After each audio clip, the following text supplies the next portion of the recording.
The death of Charlie Kirk was a watershed moment for the world. But more importantly, it ushered in a completely new timeline that is different from the one we've been on.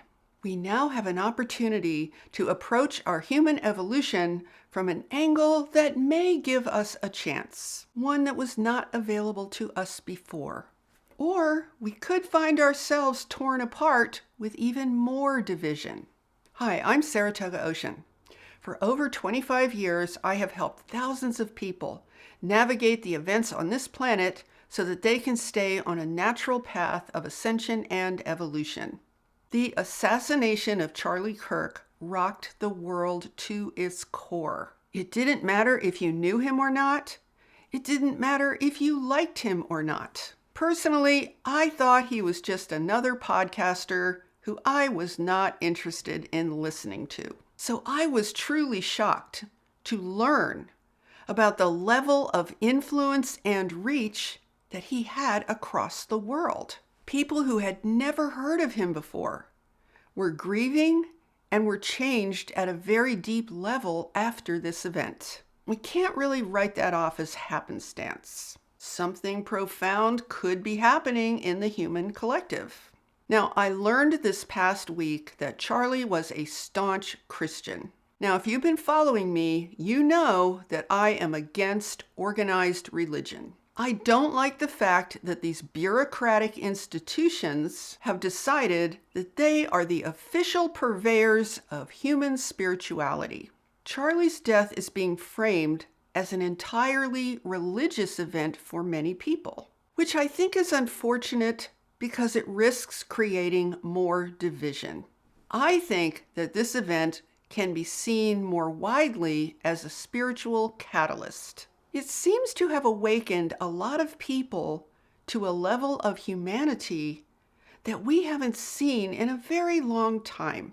It could literally serve as the death blow to the horrific mind control that we were all subjected to during the pandemic.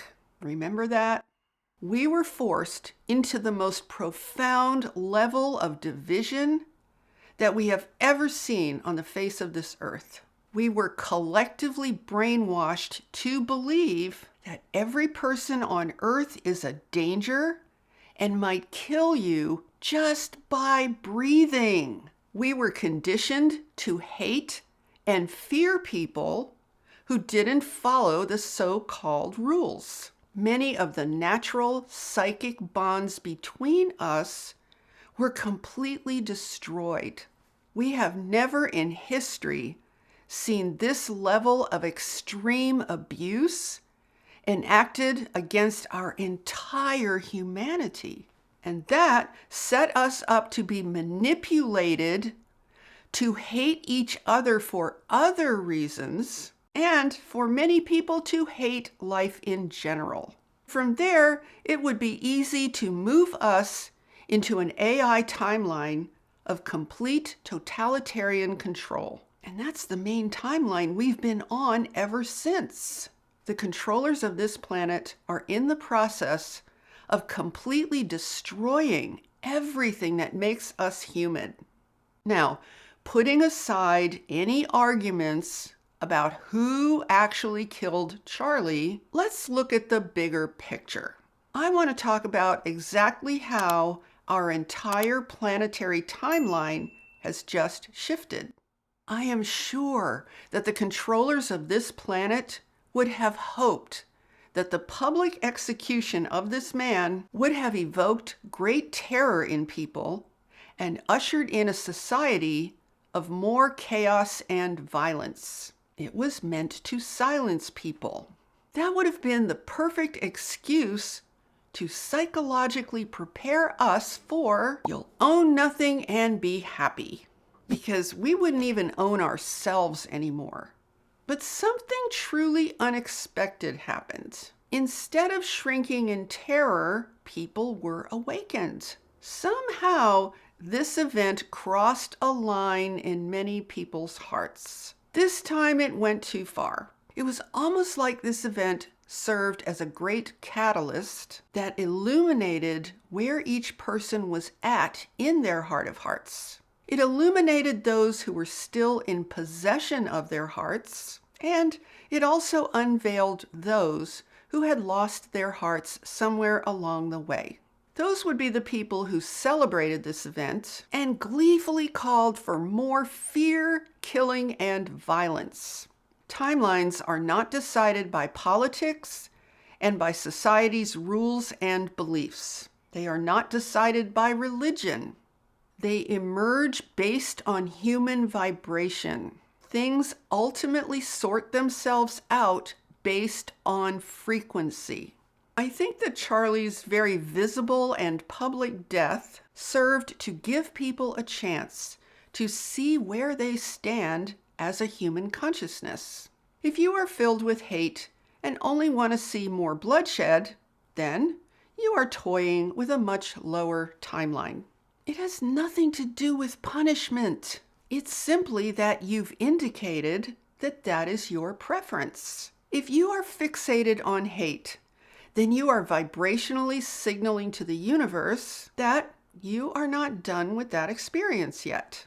On the other hand, if you are not willing to sacrifice your basic human instincts like love, forgiveness, and deep introspection, then you have an open door to choose a higher timeline of evolution. You are telling the universe that you want to move forward and evolve. Either way, love or hate, you will be accommodated. That's why there are so many timeline opportunities. What happens to the planet as a whole depends upon the dominant energy of the collective. So here's where we are right now. Charlie's death presented us with a crossroads. It served to stir up the entrenched division that we have been manipulated into since 2020. It gave us a new choice point as individuals. But here's the danger, you guys. The danger is that people will use this unfortunate event as justification for further division. For example, if this gets framed as a solidly Christian event only, then it can be turned into a religious war. And unfortunately, that is already happening in certain ways. Some are seeing it as a war between God and Satan. If you're sad about the event, then you're on God's side. If you're happy about the event, well, then you are siding with Satan. Guys, we really need to stop this nonsense. Religious wars have been going on since the beginning of time, and they have solved absolutely nothing. We really need to get some clarity about what the heck we are doing on this planet. And it's not to fight and kill each other. It's not to constantly devolve into division and tribalism. I think the biggest problem we have is that as a humanity, we do not share certain fundamental human values. There is one fundamental value that the inhabitants of any planet need to share if that civilization is going to move forward and evolve. And that fundamental value has to do with the purpose of human life itself, not just on a planetary level, on an interuniversal level of the entire cosmos itself. Now, on a planetary level, we have been given a very wide array of totally bizarre purposes, and none of them are coherent with who we really are. Here are a few examples. We are told that we are here to go to school, get a job, and obey the authorities. Don't listen to your heart. There's no place for that here. Obedience is what matters.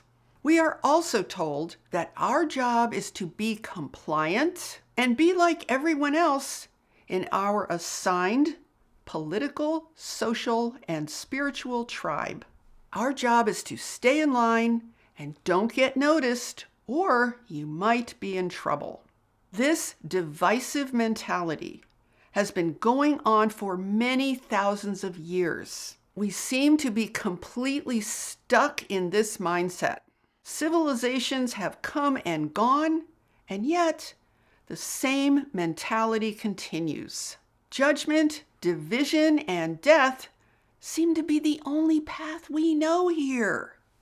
Every now and then, something historical happens to give us a chance to wake up and consider a different way.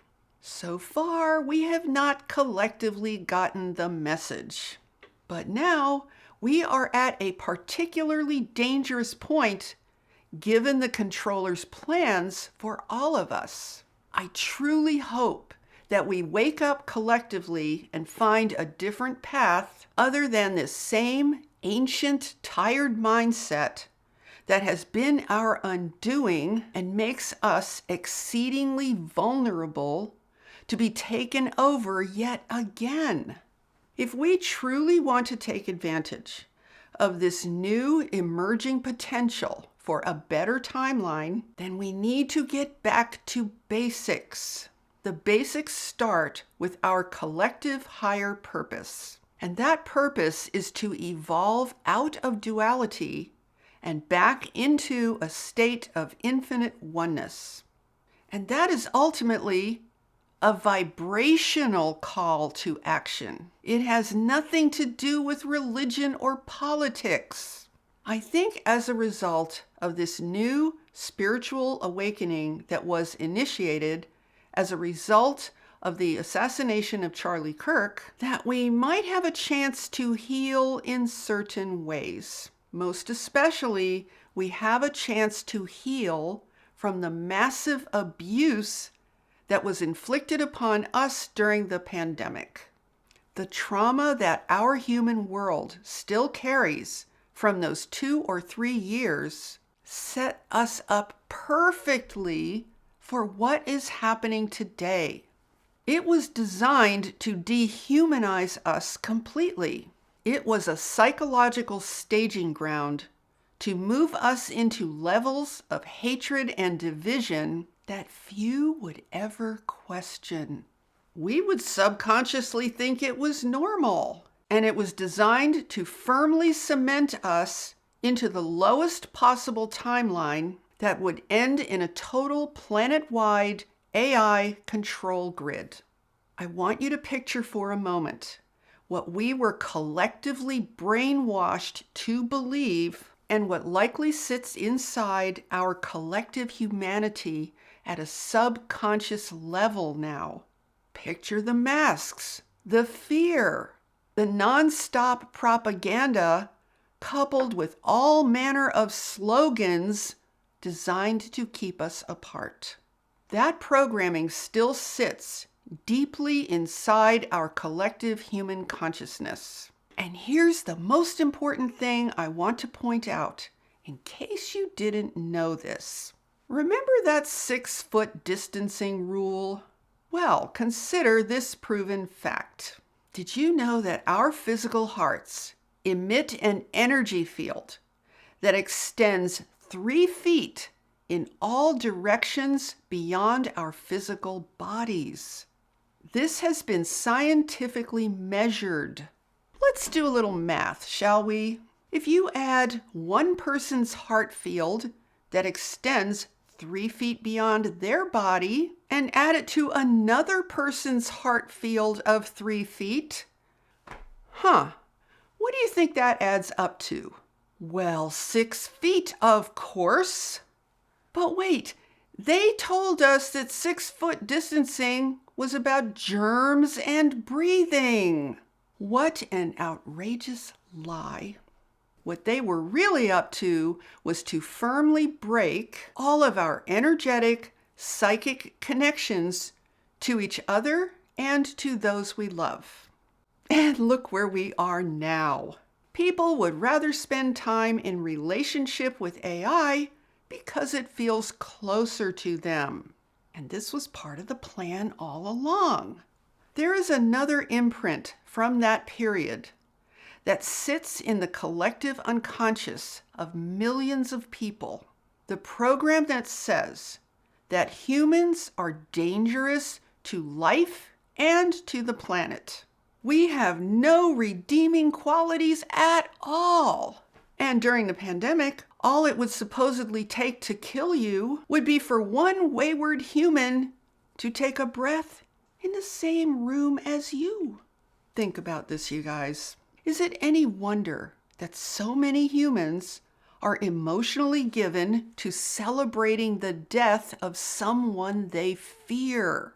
What we see now is that this sinister programming is being used to mentally herd us like cattle.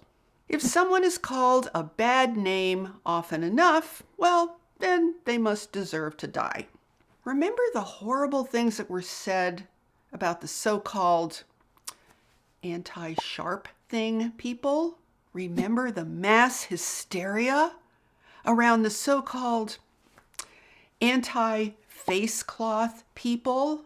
People were even expected to hug each other through literal plastic bags. The only safe human was one who appeared on a screen. So now they can transfer that collective emotion of fear, hate, and division onto any target they want. All they have to do is start up a negative name-calling campaign to activate those imprinted emotions and direct them into whatever response they want. And thus, we have the violent, divided, and politically charged world of today. It's all been planned. It's all manipulation. This is why people can't talk to each other. We were trained not to connect with each other for over 2 years. We were well trained to stay away from these life-threatening humans. I was thinking about the fact that during that awful period of the pandemic, it was young people and children who were imprinted the worst. The controllers seemed obsessed with doing as much damage as possible to the youngest generation. And we all knew it made no sense. Now, Charlie Kirk, like all humans, had a mixture of his own beliefs. That is not the point, and that's actually okay. Unlike we've been programmed to believe, you don't have to like everything about how another person thinks. You don't have to throw them over the cliff just because they disagree with you. We're not Neanderthals, you guys. We're supposed to be an intelligent species. Thinking differently is what makes each of us unique. So why don't we put our disagreements aside and recognize that if he could get young people to start talking again, then that might serve as an act of healing from the severe collective abuse that they were subjected to for several years by these controllers. They might learn that talking and connecting with people you were told to hate is maybe not that scary after all. It could serve as a restoration of that severely broken heart connection with other human beings. It could give young people a chance to make up their own minds instead of being told what to think and feel by the authorities who control them. Now, we are not out of the woods yet. This newly emerging timeline is presenting us with an opportunity to evolve. Whether we take it or not will be entirely up to us. I suggest using this moment to see where your heart is. We literally cannot evolve unless we are centered in our hearts. This has nothing to do with agreeing with people or even believing that you have to feel love for everyone. Those are mental and emotional issues. The heart that I am referring to is a timeless portal to infinity and a direct connection to the creator of all that is. It's the center from which evolution and ascension emerge. What we need to do is to live in alignment with that place. I hope that eventually we will come to a collective realization that our purpose is to evolve ourselves into resonance with a much higher dimension of reality. I hope that eventually we all learn to think for ourselves and get sick and tired of being manipulated into such extreme hatred and fear. Now, I would love to hear from you. What are your thoughts about this moment that we're in? How are you being affected? Let me know in the comments. And please be respectful and not accusatory. I'm not really interested in arguing about what Charlie supposedly said or didn't say. I don't know a lot about his message, and the last thing I'm interested in is a fight about that. If you want to argue about Charlie, I'm sure there are plenty of other places that you can do that. Let's just not do it here. What I want to know is, I want to know how you are feeling. How are you feeling in the midst of all of these unexpected events? How are you feeling about your own evolution? Are you feeling hopeful or are you feeling discouraged? See, every timeline shift is really about choice. We can cling to old patterns, or we can evolve into something new. The death of Charlie Kirk is heartbreaking, but it also confronts us with a decision. Who will we become now? Will we keep tearing each other apart, or will we step into a timeline where we live as whole, heart-centered beings who are grounded in our shared humanity? So I want to ask you, how are you experiencing this moment? Do you feel a shift? And if so, what timeline do you want to align yourself with? And if you're really fed up with all the division and the hatred and the manipulation of the controllers and just all of it, just give this video a like to signal that you are done with it and you are ready to move to a higher dimension. In any case, share your thoughts in the comments below. I would love to hear your perspective. And if you found this message helpful and interesting, make sure you subscribe, like this video, and share it with others. That way we can keep navigating these times together with clarity and with heart. Thank you so much for watching. I'm sending you so much love, light, and high vibrational energy. Have a beautiful day, my friends, and I will see you in the next video. Namaste.